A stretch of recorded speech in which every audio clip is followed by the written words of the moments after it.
Hello and welcome to the Connections webinar series brought to you by the Master of Arts in Communication program and the Johns Hopkins University Office of Advanced Academic Programs. Today's event features a discussion on the paradox of AI influencers. My name is Peter Huggins and I'm the event producer. Please note today's event will be recorded and uploaded to the Connections channel under the AAP YouTube playlist. During the program, if you have any questions, please feel free to use the chat and we'll answer as many questions as possible during the latter portion of the event. With that, I will turn over the presentation to Patricia Hernandez, Assistant Program Director for the Master of Arts in Communication program. Thank you, Peter. Welcome, everyone. Thank you so much for joining. I'm super excited. I don't usually have one of my colleagues on our webinars, but I'm super excited that one of my colleagues, Nune Grigoryan, is joining us this evening to talk about AI and influencers. And I'm wondering if she's going to talk about Tilly or not, but we shall see.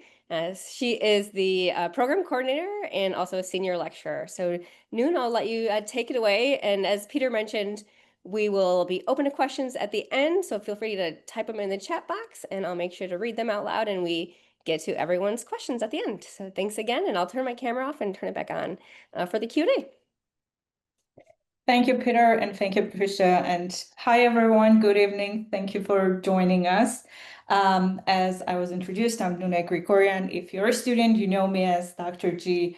And I have the pleasure today to talk to you about something that I teach, which is social media, but a really exciting area of social media, which we have recently discovered becoming more and more popular, which is AI influencers. So many of you have heard about influencer marketing. Many of you are following influencers. You're probably even following their advice and buying things based on their recommendations.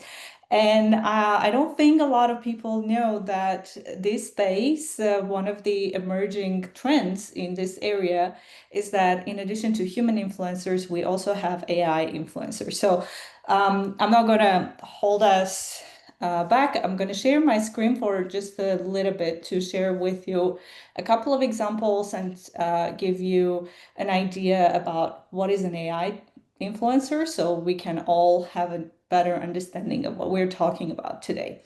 So as you can see, AI influencers are also known as virtual influencers. In academic writing, you will see this more than in popular culture. We refer to them as AI influencers. In academic writing, it's virtual influencers. In more technical terms, people also refer to these influencers as synthetic influencers because they are computer-generated characters or avatars in a way that are created using artificial intelligence and to promote brands and products and services, as well as engage with audiences on social media.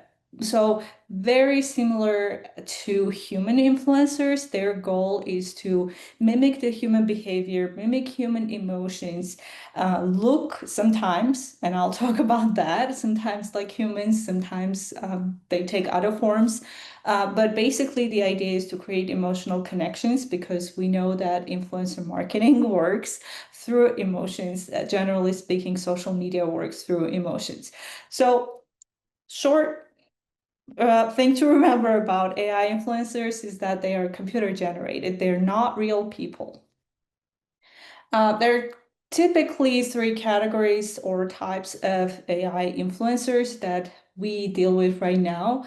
I also want to say that these types might develop and expand as we go because this is a developing and emerging trend and kind of an industry of its own, if you wish, within the marketing. So we're going to see a lot more. But the three categories that we're looking at is human-like AI influencers. So here's an example for you.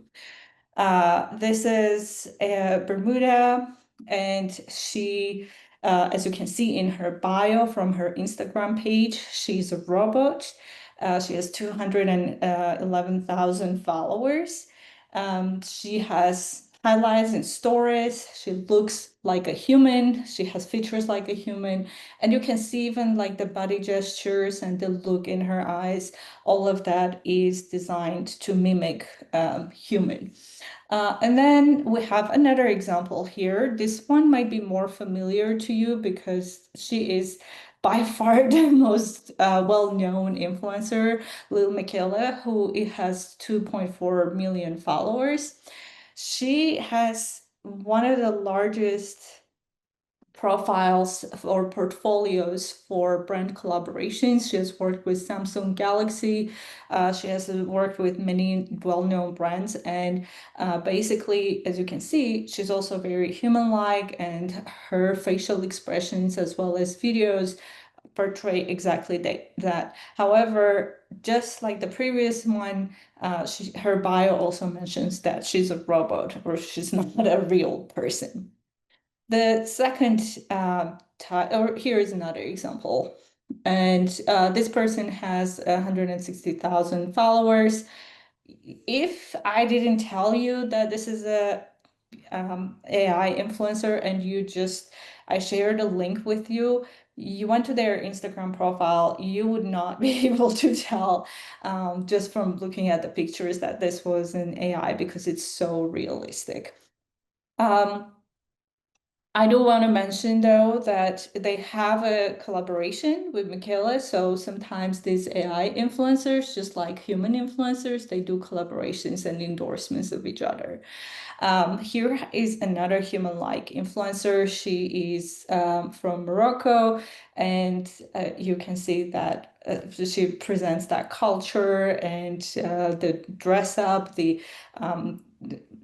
everything that represents that kind of that side of the world and that side of the culture. So very human-like, again, very mimicking the anthropological visual cues. So the second type of influencers is anime-like influencers. So these are not human-like influencers, but they are more cartoonish. They typically have this animated character, and this is a very strong appeal. And I don't have to tell you, you probably guessed that this comes from anime culture. Here's an example of that. And this influencer's name is Nunuri, and she does a lot of music, and her bio basically describes her as a singer.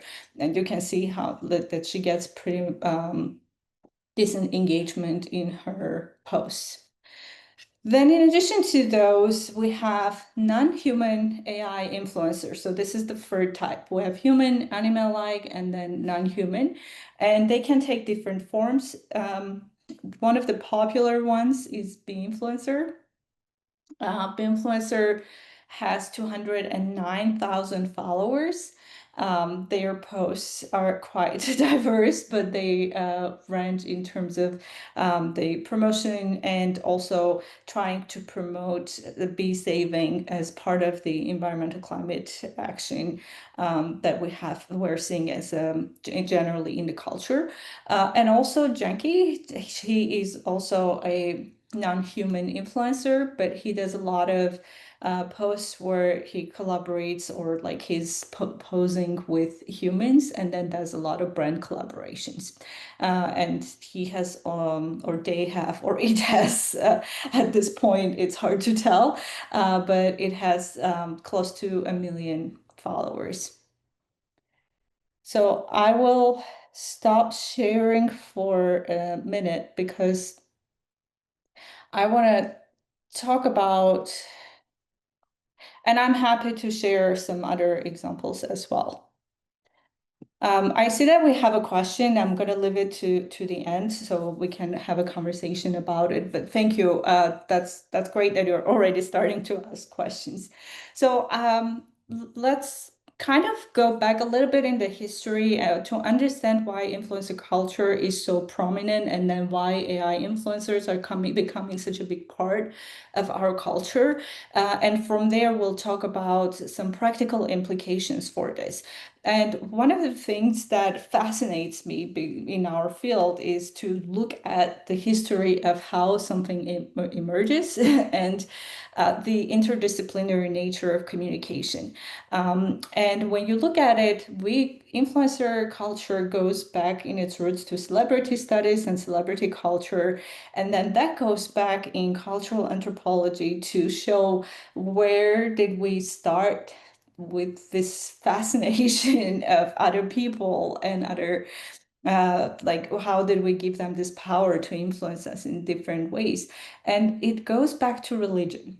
So like in many cultures, there are gods, there are legends, and there are these mystic creatures that the different cultures and different peoples and groups worship, but also kind of try to become similar to those or idealize them. And then we also try to kind of create this idealistic image of them.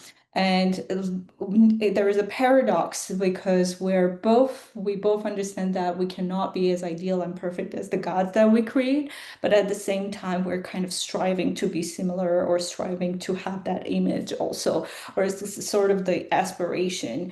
And so going back from that, the religious fascination with these figures and these powerful images that we create through storytelling, most importantly, about who these characters are and what role they play and how do we relate to them, then we come to the technological development, and that development being through the theater, through TV, radio, and so on, and especially the TV, and just the whole Hollywood culture in the American society, if you wish, that just creates this celebrity culture where certain people become popular and famous, and they have millions of fans, and these fans form their own fan cultures around these people. And then everything around them seems so not only mysterious, but like kind of there is a distance between an average person and this celebrity who has millions of fans and supposedly also makes a lot of money. There is also that part. And then advertisement companies start making advertisements with celebrities. Then we progress from that era in a way to when we have social media. When we have social media, something changes because social media, for the first time, really breaks that distance between an average human being and a celebrity. And that happens because now every celebrity can create a social media account. And from a first look, it seems like you could just send a personal message to a celebrity that you have been a fan of, and then they would respond instantly. They probably will not, but we have that idea that they are so close, we can just send a text and get in touch. And then they do lives on social media, and then they do promotions, and so the distance seems shorter and shorter. In other words, not only that happens, but also now with tools that allow other ordinary people to share their experiences with certain brands, certain products, they are starting to gain popularity as well because they create these personas online. And so we're seeing two groups where you have influencers who consist of regular people who became influencers by acquiring following, and then you have celebrity influencers who were already famous before they became influencers on social media. And then the third wave of that, now we're seeing this new phase of AI influencers. What was very interesting to me when I was doing the research for this talk was that in addition to these three types that I shared, apparently there is also this phenomenon where you have a famous influencer who would use AI to clone themselves and create an AI influencer replica of themselves. Now, why is this happening? It's probably more related to different factors, such as it's cost effective. It also helps with a lot of the time management because you don't have to create content all the time and be on camera all the time. And there are other things that also influence this decision. So it's very interesting. Now, not only we have AI influencers that are independent characters, but they are also replicas. So let's talk about kind of coming from that history and knowledge of the context. Let's talk about some technical parts of this. How are AI influencers created? How does this work, right? And I'm not a very tech person in the sense that I haven't created one of these to share the details with you. However, I did the research to give you a general idea of what happens. So the first way that AI influencers are created, that it can be manual. This is for people who love playing with technology, who love experimenting, because what you can do is basically you can use different AI tools like ChatGPT, DALL-E, or others where you have one AI tool that creates an image, you have another AI tool that creates the text, you have another AI tool that creates the video or animation, you have another one for voice synthesis, and then you combine all of this to create your AI influencer character. It takes a lot of labor and it will take a lot of creativity as well. And it might take a lot of time, especially if you are a beginner. This is going to be really a learning curve. So manual creation requires a lot of skills and a lot of time. However, it could be cheaper because you're not outsourcing it to another agency to create it for you. So you might be saving a little bit there. The second one, as I mentioned, is outsourcing. So there are agencies or AI companies that you can order an AI character and then they will craft that character for you.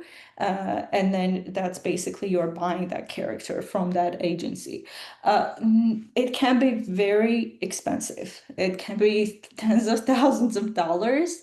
And if you want a really high quality AI influencer, which usually what that means is you want a very human-like or a really realistic looking AI character, then that's going to be really expensive. But the upside of it is that once you create it, then you can use it. And then the third one, which is the easiest one for beginners, is if you want to create an AI influencer, you can just go to an AI influencer generating software, and you can just create your AI without any hassle. So I want to share with you some of those tools. One of them is Imagine Art. The other one is called Acool. And the third one is the Influencer AI portal. So for these tools, you can create your AI persona step by step. They do all the steps, meaning from creation of the image to voice to synchronizing it and then making a video to text generation, and then you have your person and then you can make customization. So Acool is really interesting because it also does kind of face recognition. And so you can use this tool, especially if you want to use your AI influencer in trends. You basically upload your AI influencer image and then you upload the trendy video, and Acool will recognize the face, swap it, and then you have an AI influencer who is doing a trend. So it's a very useful and interesting tool to play with, actually. Okay, so some of the differences and I guess pros and cons of AI influencers and human influencers. AI influencers have no time limitations.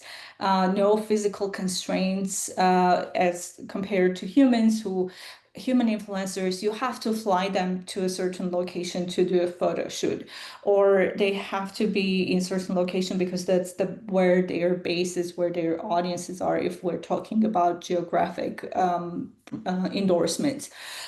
Humans also we're not consistent. We like different things. We can get distracted. Things happen in our lives, and then you see that an influencer, something changed in their personal life, their messaging changed a little bit, their views changed a little bit, and so there is an inconsistency. Also, an inconsistency of what brands they collaborate with, which can be perceived as kind of a negative thing by the audiences. With an AI influencer, you don't have these limitations. You have complete and full control of what is the narrative, how it sounds, and it's consistent over time. So it doesn't change because that's how they are coded. If you code them to engage with people, to interact with people, that's what they will try to do, basically. They're also highly customizable. So you can use the same AI character or different AI characters to communicate to diverse audiences, representing them, whether it's racial, ethnic, language, or ability, or age. All these different demographic categories, you can customize your AI to appeal to your target audiences. While a human, we are as we are, and you cannot change that. And so you will be appealing to a certain group, and that will be might be a big group, but you will be limited compared to the customization abilities of the AI.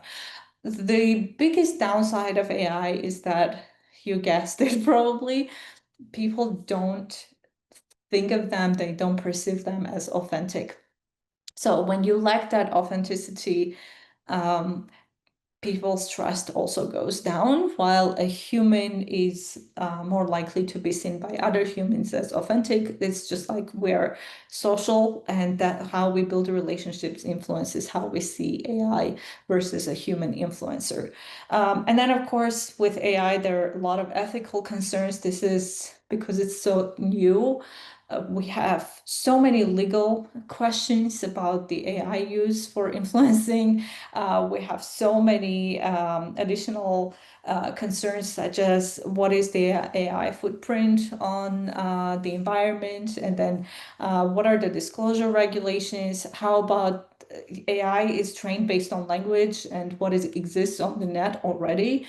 And so what is licensed and what is not? What are they using? And so you don't want to end up creating an AI influencer, and then it turns out that that model was trained on somebody's licensed content. So I won't get into details, but there are a lot of issues that we still have to deal with because it's so new. So speaking of perceptions, I mentioned authenticity and how people are less trustful of influencers.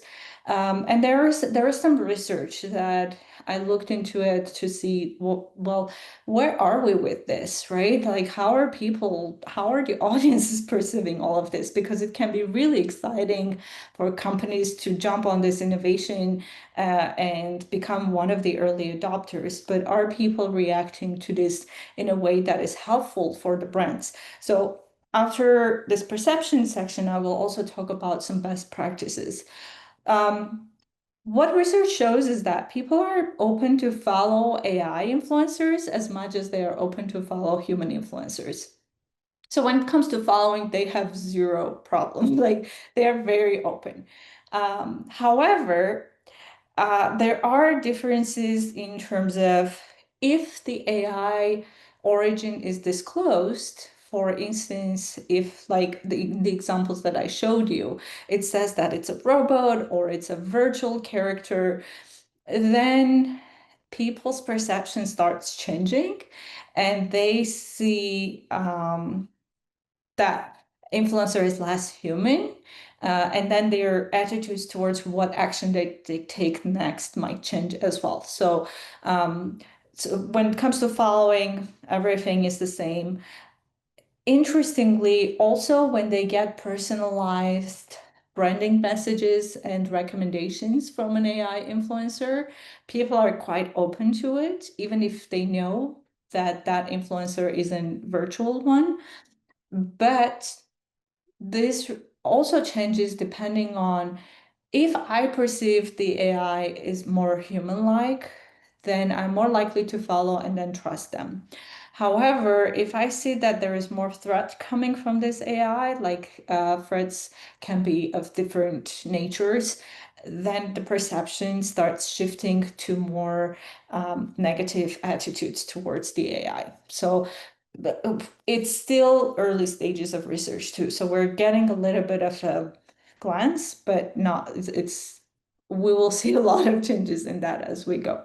AI influencer endorsements reduce purchase intentions compared to human endorsements, human influencers. And part of that is because people think of other people as someone who has an agency, which means they have emotional intelligence, they have self-control, they have a memory, they have planning, they communicate in a certain way. So all these things are perceived as part of agency, while AI, they see AI as limited because it's coded, right? And that's why we're saying it's coded and coded for engagement and connection. However, it's also doomed because of that to doubt because people don't fully trust them because they're not human. Interesting, though, is to mention that when it comes to their lack of experience, human experience with a product, that doesn't matter too much for the audiences. What they care about is the agency, not the experience. So let's talk about engagement because all marketing is about engagement. The brands really want people to be engaged with their products because that's the high predictor and indicator that people are going to purchase or participate in whatever call to action you have. So some research has already shown that when virtual influencers or AI influencers create organic posts, they get more engagement than regular human influencers. So their engagement already is higher. And I would say part of that could be the algorithm. Part of that can be depending on how established the AI influencer is. When compared to paid posts, so this is like advertisement like posts, we're also seeing that AI influencers are doing much better in terms of engagement, while human influencer paid advertisement endorsement content is doing way less in the percentage when it comes to engagement.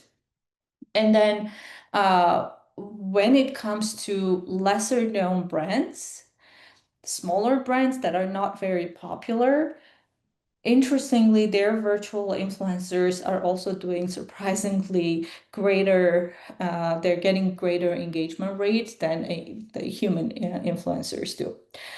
So to kind of give us a general idea of what this means is that AI influencers cannot replace human influencers.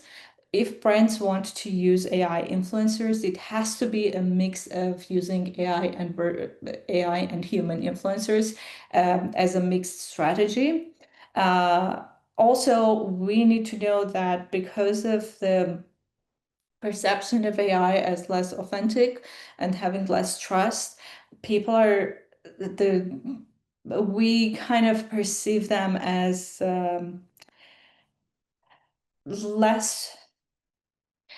So there is this, I'm posing because I wanted to talk to you about the parasocial interaction theory. And I know it sounds scary, but parasocial interaction or relationship is the idea that people have an illusion of having a closer relationship with a media person than they actually do.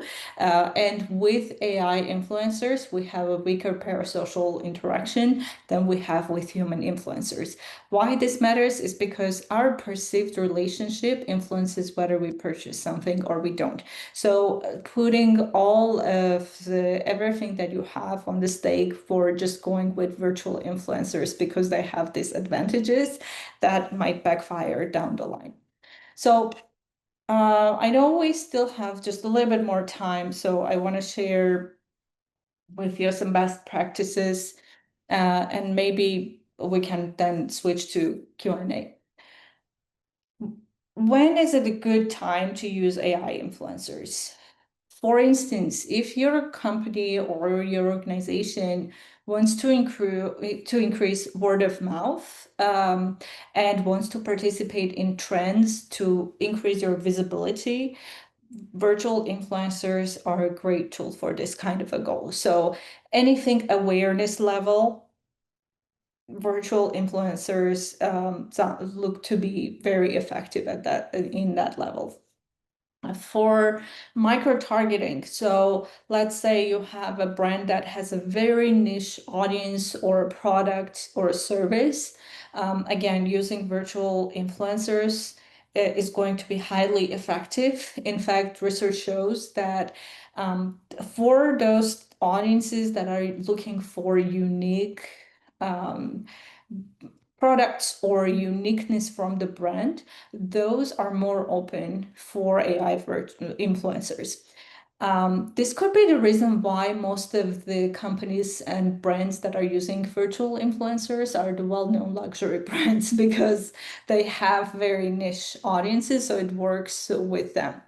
And then any campaign that is associated with tech, futuristic innovation type of messaging, those are also very good for using AI influencer campaigns.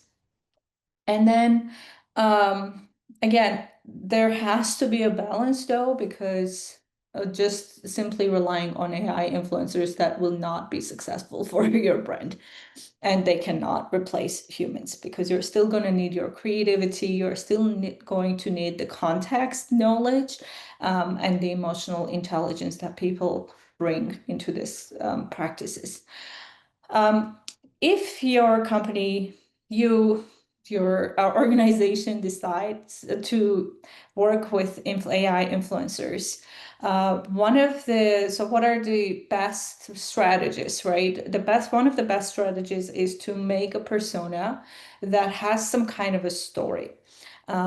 People have attempted to create AI influencers that really don't have a background. They just kind of come out of nowhere. They start posting about these different products, and then people have a hard time to relate to this type of AI influencers, because we love storytelling and we love to know what's the background, and there has to be some kind of an emotional appeal.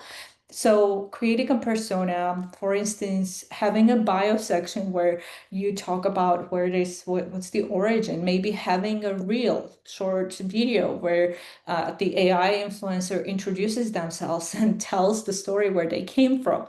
These examples that I was showing you earlier, all of them come from different parts of the world. They're not all US based, and they have their kind of very interesting stories and origins, and that has been very successful. Also, your AI persona needs to at least appear, but if can be, then that's even better, to be inclusive, and to also have like this welcoming character. So the more warm and welcoming they are, the higher engagement they will get. In order to create a AI influencer persona that will be appealing to your audiences, there has to be research about who are your audiences, what are their values and beliefs, because then you can embed that in your messaging, just like we do in regular social media marketing or in digital marketing, generally speaking. Negative emotions in posts generated by AI influencers, especially if their identity is disclosed as AI influencers. So negative emotions can create discomfort among audiences. So try to make sure your messages are more on the positive side. This doesn't mean to create a artificial positiveness, but it just means that you need to be aware of like what are the effects. Some people argue that some of the research shows that disclosing AI's origin hurts their purchasing intentions. However, not disclosing it is unethical. So you have to disclose it. You just need to know when you disclose it, this is what happens. So maybe we should think of reframing our messaging and content using these AI influencers. And then when people are using AI influencers, they have to work in other areas of their marketing to increase trust and trustworthiness towards the brand, because just relying on the AI influencer, that is not going to happen.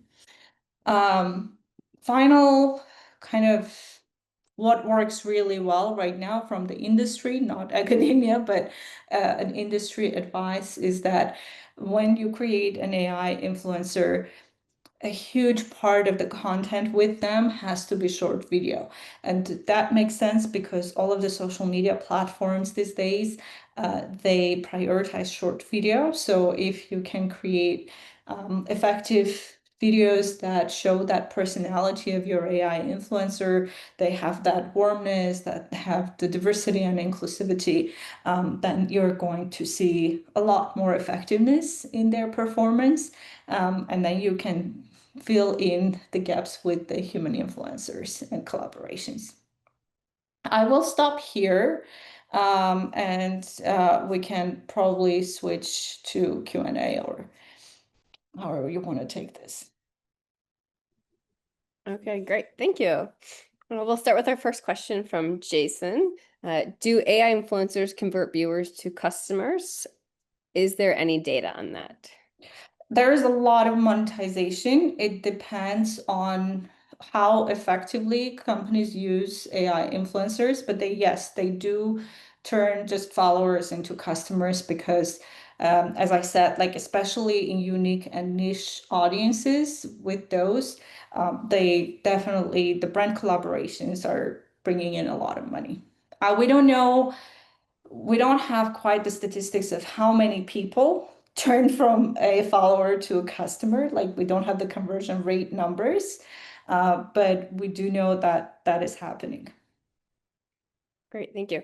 And then do these AI platforms that create AI influencers for you, where do they source their AI building? Is it all from ChatGPT? No, it's not all from ChatGPT. Some of them are very customized. Some of them are startups that specialize in their AI software themselves, so they are independently created ones. And some are a combination where they might use some form of existing ChatGPT or other platforms, and then some additional tools that so like they could use platforms like Midjourney, or they might use DALL-E or whatever for image generation, but they have their own AI for voice synthetic generation. Right. And then just a question for clarification. Did you say that engagement is higher for virtual influencers? Yeah, in some instances, this is specifically for Instagram. This is not for all the platforms, but for Instagram, some of the virtual influencer content, both organic and paid, they seem to have higher engagement than the human influencer. And why do you think that is? I think part of it is because it depends on like, I think it's all the audience and the algorithm. Right. So for some people, AI influencers are such an innovation and people love novelty and they gravitate towards that. And they might, out of curiosity, even just ask questions or comments or be fascinated and, put reactions. And then the algorithm immediately reacts to that and is like, oh, there is a lot happening. There's a conversation here. And so it boosts it even more. So now it's visible to more people who see all these conversations, and if there is a topic that you're already interested in because it's showing up on your profile, right, on your feed, so it's probably something that you're also showing interest in. So then Mhm. you jump into that conversation. Mhm. And that might be one of the reasons why. The other reason could be the messaging of the virtual influencer. Like you with AI, you can be flexible with your messaging and you can be so much more effective because you don't deal with a human telling you, I don't want to say that. You know what I mean? Like when you work with a human influencer, you can give them a script, or for the post, you can give them a caption and say, I want you to post this. And then they can come back and say, well, I'm going to change this a little bit and make it more my voice. And right. And then sometimes that just doesn't resonate with people. But with AI, you could test different texts. Mhm. And then some of that, because it's cheaper to experiment and change, that I think might be also the testing gives them better results, and then they post whatever is the best result in the test. Thank you. And then Emily has a question. I can absolutely see the benefit for companies, but what is the effect on labor? Being an influencer is seen as a way to earn a high income quickly, which was already a reaction to a shifting notion of celebrity. Where does this energy go for young aspirations? Yeah, that's a great question. And I think that's the, how do I say it, the $1 million question.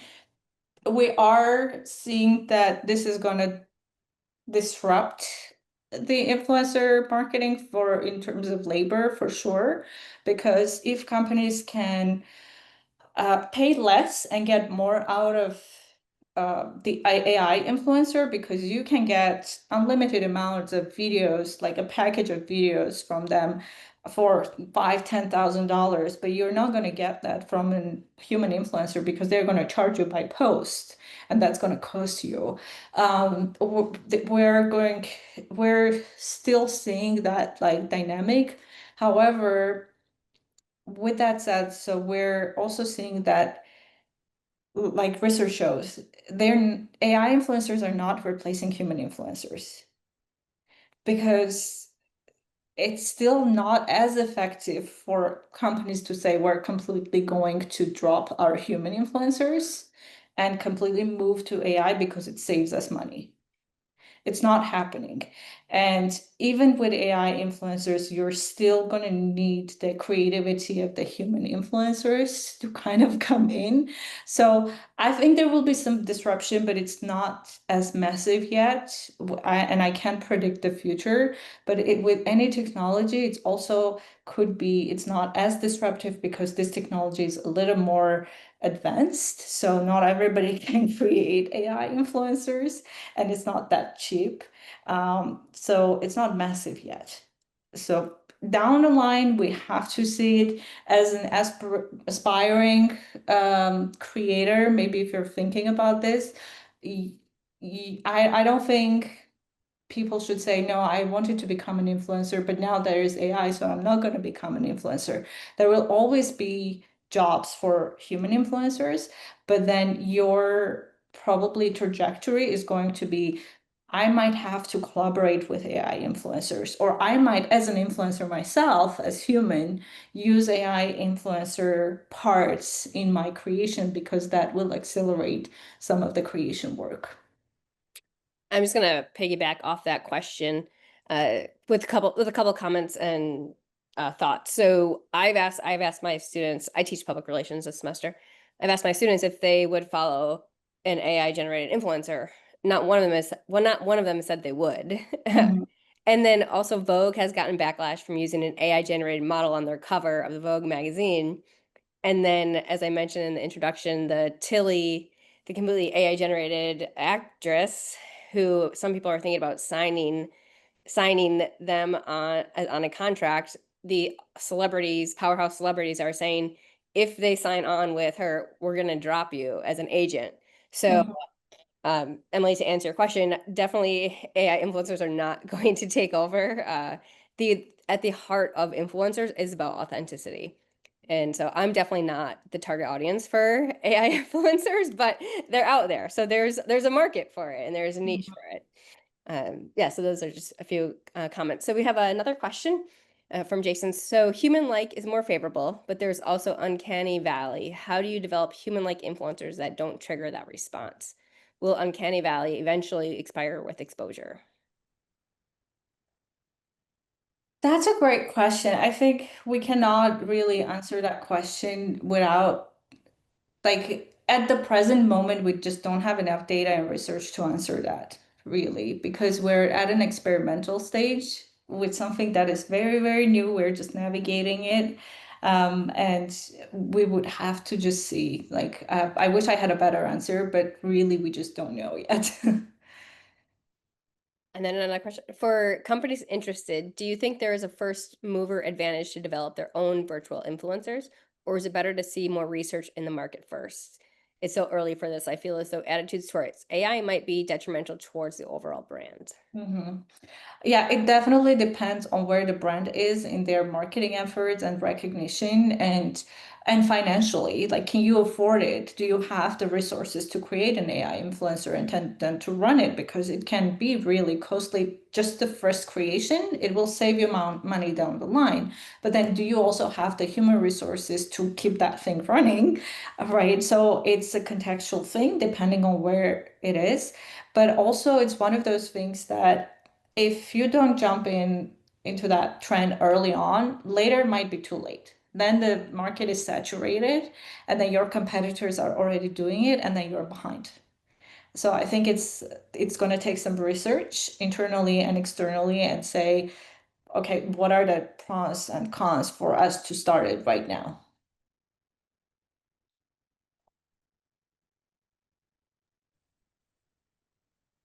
Great. Do we have any other questions?